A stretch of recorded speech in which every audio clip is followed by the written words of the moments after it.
धुले के सरवड़ फाटा क्षेत्र में मुंबई आगरा राष्ट्रीय राजमार्ग पर एक एम्बुलेंस से कथित गोवंश तस्करी का मामला उजागर हुआ है। गुप्त सूचना मिलने पर गोरक्षकों ने वाहन को रोका और पुलिस को सूचना दी। मौके पर पहुंची सोनगिर पुलिस ने एम्बुलेंस को अपने कब्जे में ले लिया। आरोप है कि वाहन में गाय और अमानवीय और बेहद तंग परिस्थितियों में ले जा रहा था।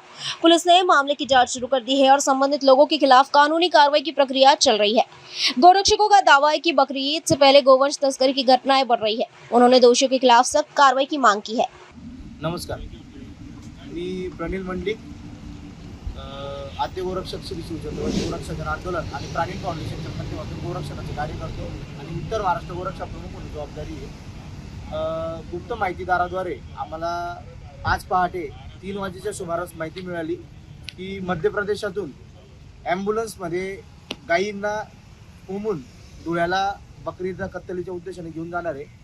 तर मग आम्ही MP आणि महाराष्ट्र बॉर्डर म्हणजे जो बोराडी नावाचा परिसर आहे, बोराडी नावाच्या परिसरात आम्ही एका ठिकाणी ट्रॅप लावून थांबलेलो होतो आणि आम्हाला 4 साडेचार 5 वाजेच्या सुमारास ही ॲम्ब्युलन्स येताना दिसली। मग आम्ही व्हेरीफाय केलं की तीच ॲम्ब्युलन्स आहे का। मग ॲम्ब्युलन्स आम्हाला माहिती मिळाली की तीच ॲम्ब्युलन्स आहे।